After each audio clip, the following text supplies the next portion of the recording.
Hola, Konnichiwa. bienvenidos a Mex Japón, un podcast desde la Embajada de México en Japón, en donde hablaremos sobre nuestros dos países, su historia, su actualidad, los mexicanos aquí, los japoneses allá y muchos otros temas sobre México y Japón. Acompáñenos.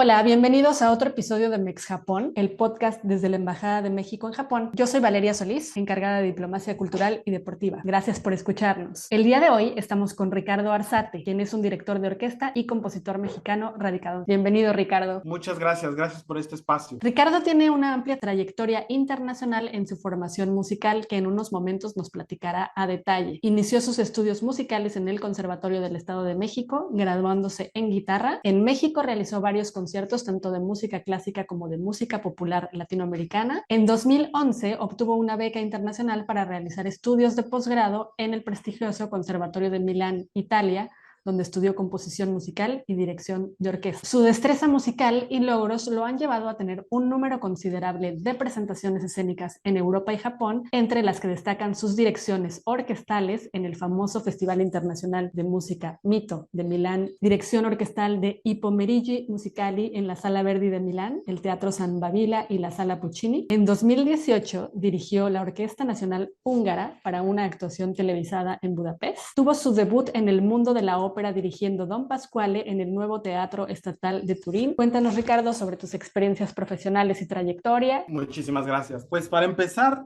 yo soy del Estado de México, nací en Toluca, pero cuando era pequeño me crié en un pueblito del Estado de México que se llama Capuluac. Mi padre es de Capuluac y mi madre es de Santiago Tianguistenco. Han pegado los dos pueblitos, entonces prácticamente soy de ahí. Bueno, Santiago es una ciudad y Capuluac es un pueblo, crecí en esos dos lugares, pero después me fui a vivir a Toluca cuando estaba haciendo la primaria y ahí fue en donde empezó mi interés por la música, porque ahí en Toluca vi los coros de las iglesias donde iban todos los muchachos jóvenes con la guitarra y ahí fue donde empezó mi interés. No sé, como buen mexicano yo creo que todos tenemos siempre ese acercamiento a la guitarra cuando somos jóvenes, al cantar. Como mexicanos nos parece una cosa muy normal, pero no sé, ahora que estoy viviendo en Japón me doy cuenta que el hecho de andar cantando, cantiqueando en la calle es una cosa muy nuestra, latina, no solo mexicana, muy latina. Y ahí fue en donde empezó mi interés. Aparte de esto, mi padre tenía una guitarra en la casa que a veces tocaba. No era profesional, obviamente, pero la tocaba, así que ahí empecé. Y me empezó a gustar tanto la música que decidí estudiar la guitarra clásica. Decidí entrar al Conservatorio de Toluca para empezar mis estudios. Estudié guitarra clásica, pero mientras estaba realizando los estudios en el conservatorio me enamoré de la orquesta, prácticamente me enamoré de la orquesta. Me nació el gusanito de querer dirigir la orquesta, así que estuve preguntando a varios maestros y la mayoría me dijo, si quieres ser director de orquesta tienes que estudiar composición musical, tienes que conocer toda la teoría musical. Entré a estudiar composición al Conservatorio de Toluca, pero al mismo tiempo encontré la Escuela de Música Sacra de Toluca, en donde empecé a estudiar composición también ahí. Obviamente era un poco difícil estudiar en las dos escuelas, así que al final decidí quedarme en la Escuela de Música Sacra por el hecho de que ahí hacen un concurso en el cual el ganador se hace acreedor a una beca para estudiar en Europa. De hecho, ellos han mandado a mucha gente a Europa, sobre todo al Pontificio de Música Sacra en Roma. Tienen un buen contacto con el Pontificio de Música Sacra. Decidí quedarme ahí porque yo tenía la intención de irme a estudiar al extranjero, composición. Y bueno, pasaron algunos años, hice el concurso, por fortuna gané el concurso y me dijeron, bueno, tienes que elegir a qué escuela quieres ir a estudiar. La primera escuela en la lista era el Pontificio de Música Sacra en Roma. Es, digamos, la escuela, la mejor escuela para estudiar música católica. Es la escuela del Vaticano prácticamente. Yo estaba muy interesado en el Conservatorio de Milán, así que me dijeron, pues bueno, puedes hacer el examen al Conservatorio de Milán. Solamente que si no pasas el examen, pierdes la beca. Que bueno, me arriesgué. Fui al Conservatorio de Milán a hacer el examen de composición. Pasé el examen. Me gustaría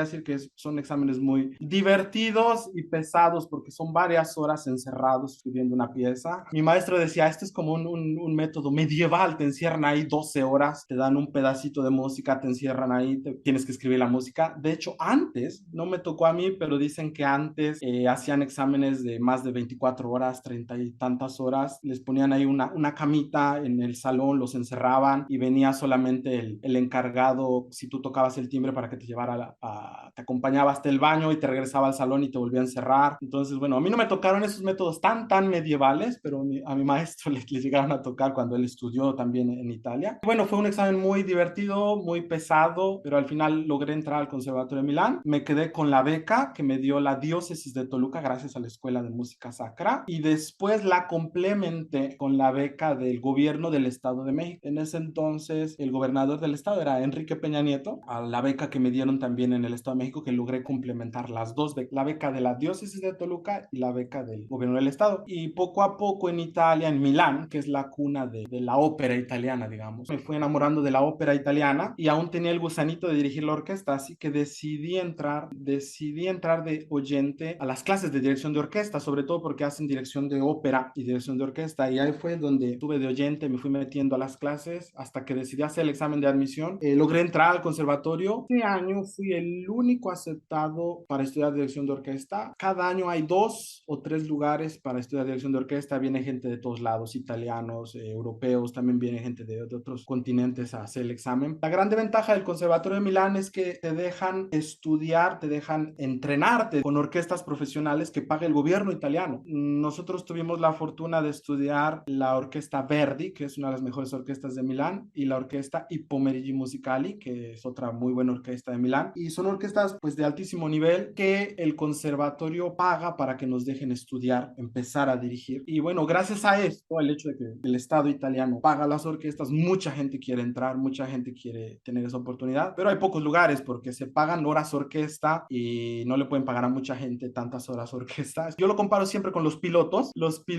que tienen que hacer horas de vuelo para tener su licencia. Yo creo que es lo mismo entrenarte con orquestas profesionales. Bueno, tuve la fortuna ese año de ser el único de mi generación en estudiar dirección de orquesta ese año. Gracias a eso tuve más tiempo con las orquestas del que tendrían otras generaciones. O sea, me tocó el tiempo de 2 o de hasta de 3. Cuando hacía los ensayos me tocaban bastantes horas y eso me ayudó muchísimo tanto a entender la orquesta como a pues ganar un poco de autoestima enfrente de la orquesta. Ahí fue como llegué al mundo de la dirección de orquesta y la dirección de ópera. Lograste también dirigir la Orquesta Nacional Húngara. ¿Qué nos puedes platicar al respecto? ¡Qué honor! Oh, bueno, ahí fue, pues la verdad que no lo había imaginado así antes, pero estaba terminando mis estudios en el Conservatorio de Milán. Normalmente en el conservatorio te dan muchas oportunidades para cuando estás ya listo, buscarte un poco de empezar a hacer carrera, buscarte conciertos profesionales. Bueno, de hecho se hacen audiciones, entre los alumnos hacen una audición y el que gana la audición le dan el concierto. Empecé yo también a buscar por mi parte, tocar 1000 puertas, digamos, porque normalmente se hacía que tocar 1000 puertas para que se abra una o a veces no se abre ninguna. Resultó que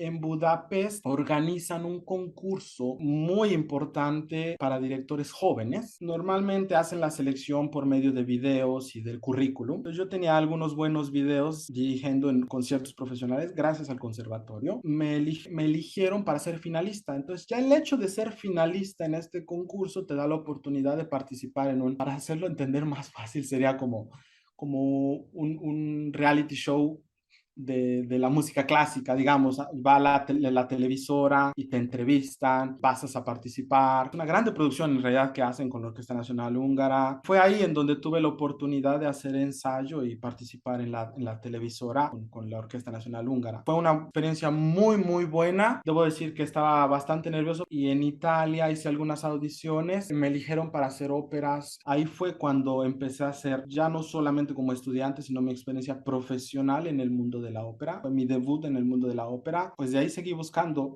varios conciertos y proyectos. Y normalmente es así. Si no eres director fijo de una orquesta de alguna institución, tienes que estar tocando siempre mil puertas. Alguna se llegue a abrir. En un cierto nivel de calidad artística se hace con audiciones, que normalmente son trabajos para una producción, para una ópera que dura 2 meses. Pues en otro nivel se necesita tener algún manager y se transforma también más como en un negocio.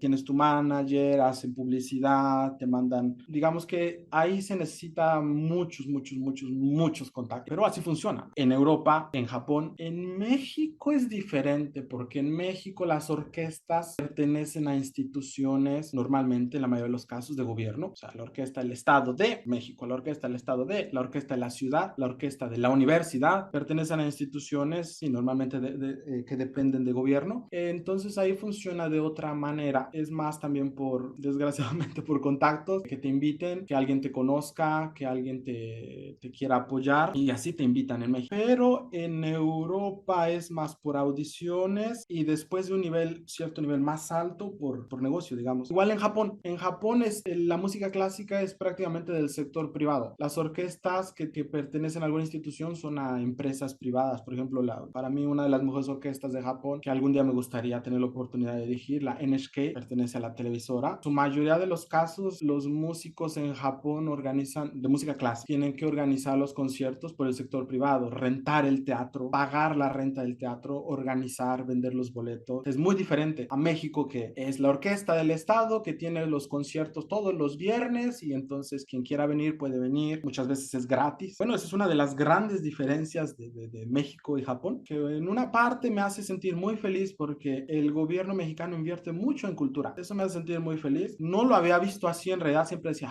hace falta apoyo a la cultura. Pero en realidad, viéndolo desde afuera, creo que hay mucho apoyo, sobre todo como una obligación política que tienen la mayoría de los políticos en México, como si yo apoyo a la cultura, obviamente dan una mejor imagen, obviamente es algo bueno para el pueblo y así. La comunidad artística en México tiene mucho apoyo, hay muchas becas, hay muchos sí, apoyos monetarios para crear proyectos, no solamente becas. Obviamente, tener alguno es difícil, muchas veces también hay que tener suerte, muchas veces también hay que tener algún contacto, pero apoyo hay. En Japón es muy diferente, lo digo porque no solamente yo, mi esposa también es músico, ella es cantante, casi todo funciona en el sector privado, o sea, no hay que el gobierno japonés organice a la orquesta tal para hacer conciertos todos los viernes y que la gente venga y se llene un poco de cultura. No es así, es más un nicho de gente a la que le gusta la música clásica, que paga su boleto para ir a disfrutar ese producto prácticamente. Entonces es muy, muy diferente. Porque sí, efectivamente creo que hay una percepción en México o de los mexicanos que hay poco apoyo a la cultura, pero como tú lo has estado diciendo, estaban ahí todas las becas que te fueron dando la oportunidad para hacer tu carrera en el extranjero, las tuviste que buscar, las tuviste que trabajar y obviamente tuviste que demostrar tu talento, pero están ahí y hay subsidios. Cuéntanos de cuáles serían tus fuentes de inspiración. Los grandes compositores siempre han sido como una guía para la mayoría de nosotros, no sé, Bach, Beethoven, Brahms, siempre me han gustado mucho, no sé,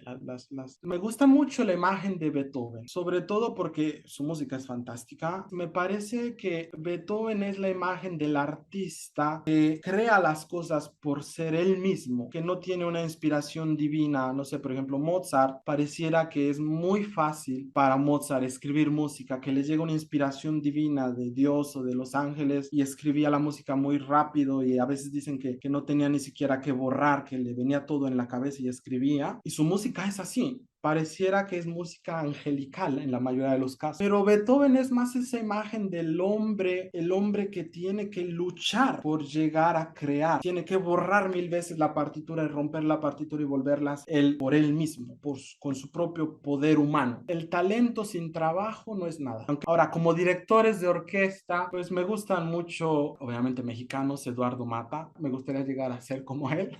Y de los directores internacionales, Carlos Kleiber, que para mí ha sido siempre como esa parte muy, muy artística de dirigir la orquesta, no tan técnica, pero esa parte artística que busca los pequeños detalles, que se fija mucho en las cosas muy refinadas. De hecho, me gustaría contar que conocí a la hermana de Carlos Kleiber, tuve la oportunidad de conocerla y me emocioné mucho cuando la vi. Cuando estuve viviendo en Milán, viví un tiempo en la Casa Verdi, que es una casa le llaman en italiano casa, la traducción sería casa de reposo, que será como un asilo para los músicos retirados, una casa para los músicos retirados que hizo Giuseppe Verdi.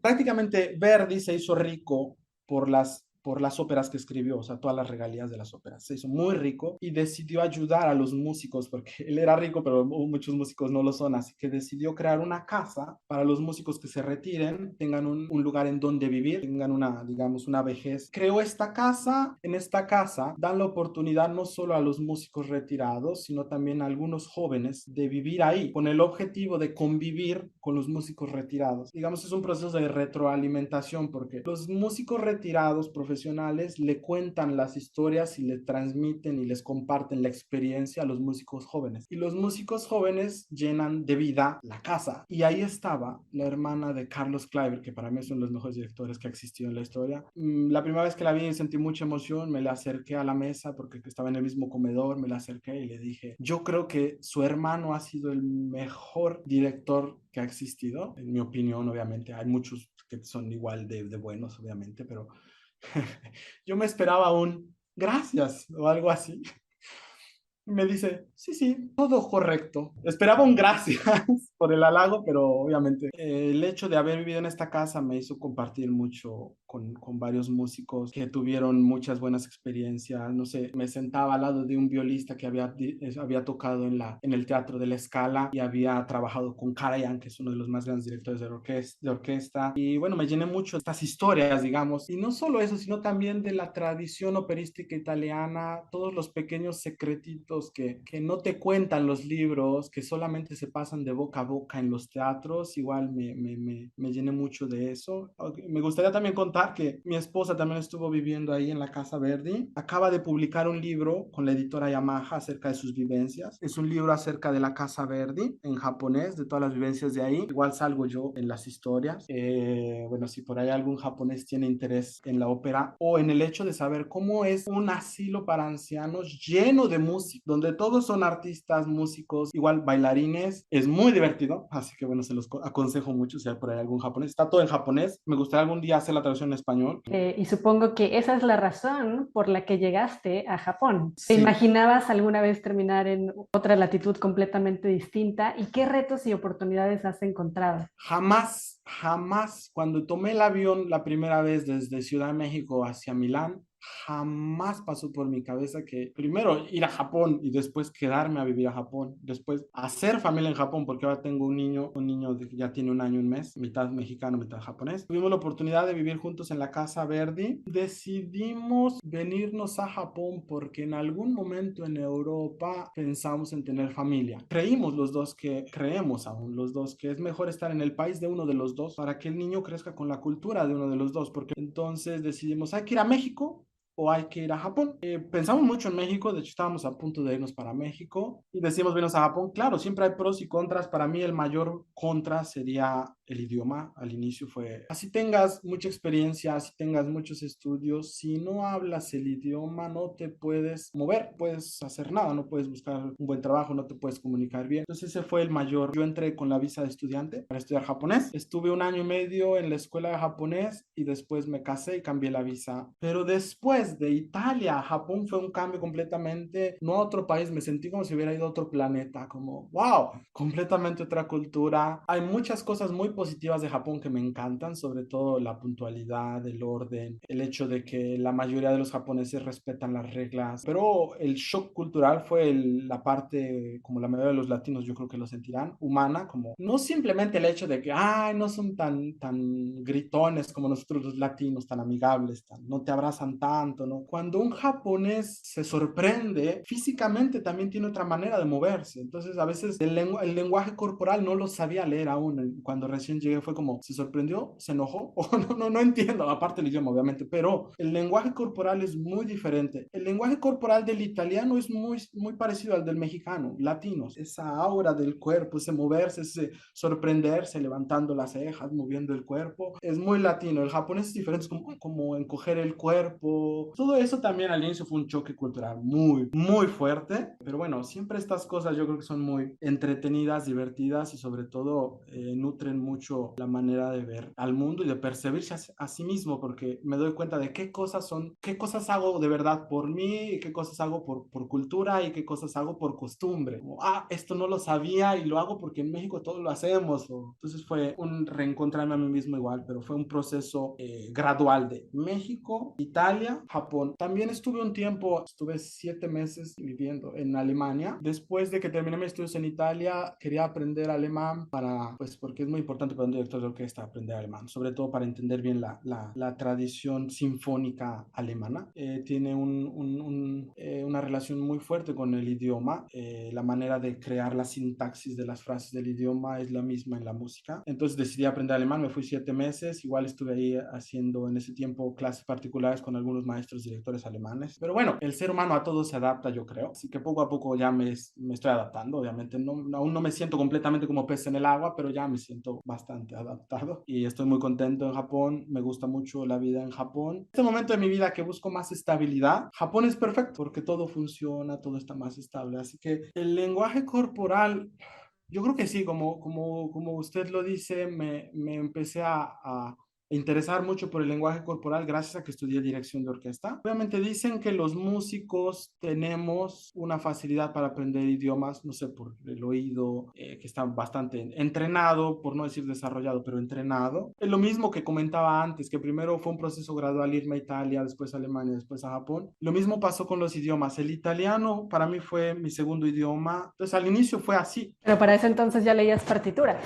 Sí, para ese entonces ya había estudiado, ya había tenido, sí, una formación musical. Entonces, no sé si eso me ayudó, pero fue, digamos, como decimos en México, a la brava, me fui así, leí 3 meses antes un librito de gramática italiana y así me fui. Y sí, al hablar el idioma, al inicio no hubo problemas en la calle, digamos, quiero un café, hablar con los amigos. Los cursos de historia de la música y de teoría de la música, al inicio sí fueron un poco un problema. Ahí sí me di cuenta el día del examen, como, oh, todo esto, ¿cuándo lo dijo? Ya después lo vi en los apuntes de todo lo que grabé. Oh, muy bien. Pero después de un año, uno se sumerge en el italiano y lo puede hablar tranquilamente. Después, el alemán y el inglés, obviamente no son lenguas latinas, son anglosajonas, se dicen. No son, pero se parecen mucho. Hay muchas palabras que se parecen mucho, obviamente la gramática es diferente, pero se parecen mucho. El inglés, pues casi todo el mundo en cierta manera, pues lo habla, pero el japonés sí ha sido y sigue siendo un reto. Sobre todo por el hecho de no solo la gramática, sino el hecho de que no se parecen las palabras. Por poner un ejemplo, información, la palabra información, italiano, informazione, se parece. Información, informazione, en inglés se parece, en alemán se parece. Así que si uno no sabe cómo decir esa palabra, la puede adivinar. En japonés no, y ese es el mayor reto, el hecho de que hay que memorizarla completamente y hay que usarla, si no se olvida.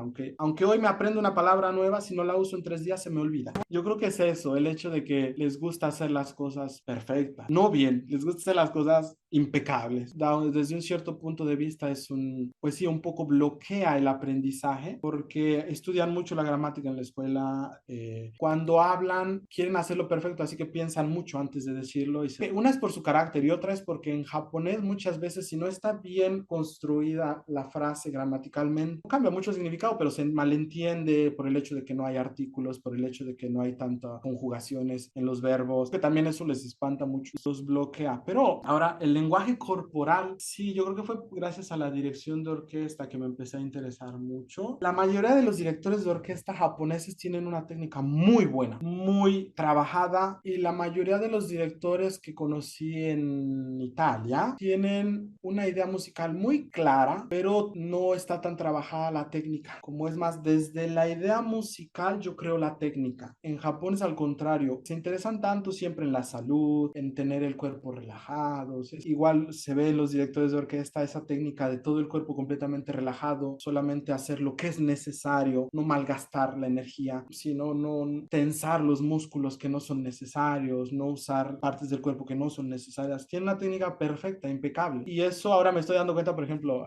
empecé a ir a clases de Kendo, ahora que estoy aquí dije, voy a aprovechar, voy a clases de Kendo. Es fantástico ver cómo cualquier pequeño movimiento que no es necesario, por ejemplo en Kendo con el Shinai que llaman, el maestro y los senpai, por así llamarlos, luego se dan cuenta de qué músculos estás tensando más, qué no debes hacer. Ten cuidado, estás respirando mal, ten cuidado, estás moviendo esto, ten cuidado con este músculo. Y gracias a esto me estoy todavía interesando más por el lenguaje corporal. El lenguaje corporal de los japoneses quizá también es una cosa muy construida. Tienes que caminar así, tienes que moverte así. Cuando llega el jefe de la empresa tienes que saludar así. Todo es muy, muy construido, muy pensado por una razón y funciona. Ahora que estoy estudiando estudiando Kendo, me doy cuenta que si relajas donde te dijo el maestro que relajaras, funciona. ¡Wow! Y ahora estoy intentando igual meter esa técnica en mi técnica de dirección de orquesta. Pero en México nuestro lenguaje corporal no es nada trabajado, es natural, pues todo nuestro lenguaje corporal es más, viene de nuestras emociones, viene de nuestras situaciones, igual si te sientes relajado, ¿no? O sea, es muy interesante y a mí me gustaría sacar las cosas positivas de esto, intentar usar lo que me puede llegar a servir. Oye, bueno, cuéntanos ahora sí la cereza en el pastel sobre tus próximos proyectos y sobre todo el curso de canciones en español que estarás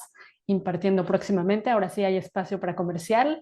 Pues bueno, el curso prácticamente es un curso para los japoneses, bueno, no solo japoneses, también si hay otros extranjeros que quieran aprender español. Es un curso para la gente que quiere aprender español o mejorar su español, no solo aprender, por medio del canto, por medio de las canciones y no solo aprender el idioma, no solo aprender la pronunciación, practicar el idioma, practicar la pronunciación, sino también por medio de las canciones tener un acercamiento muy fuerte a las culturas de todos los países en donde se habla español, España y toda Latinoamérica, porque obviamente las canciones vienen cargadas no solo del idioma, sino traen esta carga cultural entre las palabras de la canción, entre la letra de la canción, traen toda esta carga cultural. ¿Por qué lo dice así? No te vayas o me muero. Si lo traduces literalmente al japonés, no lo entenderían como, se quiere matar porque lo dejó la novia o algo, cosas así que son culturales. Entonces el curso prácticamente va dirigido a las personas que quieren aprender español y tener un acercamiento cultural, países donde se habla español, la cultura latinoamericana y a la cultura española. Hay dos niveles, sobre todo pensamos mucho en la gente que no sabe nada de español y quiere tener un primer acercamiento, el primer nivel, para la gente que aunque no haya estudiado jamás español, no haya escuchado español, pero esté interesada, se empieza con el curso de primer nivel, en donde aprenderemos la pronunciación, donde hablaremos mucho del significado de la letra de las canciones, también crear alguna pequeña canción, la letra de una canción. Vamos a usar las coplas, si llegamos a ese nivel, digamos, vamos a usar las coplas en donde hay una melodía, existe una melodía en donde la gente puede improvisar, normalmente, no sé, en México se improvisa, se cambia la letra para bromear con la otra persona. Uno canta una cosa, un poco le bromea, le toma el pelo al que tiene enfrente y luego el otro responde. Claro que esto va a ser un proceso para llegar ahí. Se empieza con la pronunciación. ¿Cuál es la diferencia o qué hace especial a este curso? Pues el hecho de usar la música. Se dice que el ser humano aprende a cantar antes de aprender a hablar. No sé, los bebés, ahora lo veo con mi hijo, balbucea y a veces le pongo una melodía y trata de seguir la melodía balbuceando. Cuando uno canta, usa muchas partes del cerebro, muchas más de cuando uno habla. Lo digo porque ahora mi esposa está haciendo también una investigación acerca del cerebro, está yendo con un doctor especialista y le están poniendo unos sensores en la cabeza y están haciendo experimentos de si cantas, qué partes del cerebro se activan, si solo hablas, veamos qué partes del cerebro se activan, si cantas y te mueves, actúas el personaje que estás cantando, qué partes se activan. Ahora los resultados se han visto que cuando uno hace música, cuando uno canta, se activan muchas más partes del cerebro. Sí, prácticamente la música es un gran ejercicio para el cerebro. El hecho de empezar a aprender un idioma con la música hace que uno repita. No solamente aprender de memoria la palabra, sino también que la boca lo diga automáticamente, que la boca lo repita, que la posición de la boca se transforme hacia la posición que se necesita para hablar ese idioma, diga esa palabra. No sé, por ejemplo, los japoneses les cuesta mucho trabajo la R. Hay muchos que logran pronunciarla muy bien, pero hay muchos que les cuesta trabajo. No es imposible, no es una cosa genética, es costumbre. Uno, digo porque conozco muchos cantantes, sobre todo cantantes japoneses de ópera, que pronuncian la R perfectamente, tanto la R italiana como la R española, que es más fuerte. Entonces, el hecho de usar la música para aprender el idioma hace que una sea más divertida, dos, sea más fácil. Inconscientemente uno está metiendo la información en la cabeza de un modo muy divertido que les quite también el miedo, tanto para empezar a cantar y el miedo para empezar a hablar español. Ese es el primer nivel. El segundo nivel es prácticamente lo mismo, pero con gente que ya habla un poquito español, que ya tiene un cierto nivel de español. Entonces ahí va a ser más fácil que ellos mismos escriban sus canciones. Ahí va a ser pulir, perfeccionar la pronunciación, los acentos, sobre todo en japonés no hay acentos. El hecho de que la música, normalmente el acento musical coincide con el acento de la palabra. De pasadita, aprender los distintos usos del gesto un curso entonces para todos, chicos y grandes, con 2 niveles de español, entre 0 español y algunos que tengan un poquito más. Exacto, Y exacto. la duración, costos, informes, ¿dónde se inscriben? Pues no sé si podemos poner ahí el link, ahí está toda la información, el proceso de inscripción está todo, así que los invito a la página del Instituto Cervantes. Son prácticamente un mes y medio de curso. Empezamos el 21 de septiembre y terminamos el 27 de octubre, una vez a la semana. Son 6 sesiones. Ahora, la cosa bonita de este curso es que vamos a empezar preparando algunas canciones. Bueno, yo soy mexicano, así que alusivas a una de las festividades más importantes de mi México, que es Día de Muertos. Así que se va a hacer le llaman aquí en Japón Hapyokai, que sería como un pequeño recital de las canciones que se preparan. Con mucho gusto vamos a seguir con atención la invitación a este recital. Muchísimas gracias a ti, Ricardo, por compartirnos tus experiencias. Cerramos con esto nuestro episodio de hoy. Mucho éxito en el curso y en todos los proyectos en tu carrera como compositor y como director de orquesta aquí en Japón. Tienes todo el apoyo de la embajada en lo que podamos ayudarte. Muchas gracias también a todas las personas que nos escuchan y nos siguen por Spotify y YouTube. Denle like al podcast, compártanlo con todas las personas interesadas en la amistad entre México y Japón, y los esperamos en todos los episodios que producimos de manera alternada cada semana en español y japonés. Gracias, Ricardo. Sayonara. Muchísimas gracias, sayonara.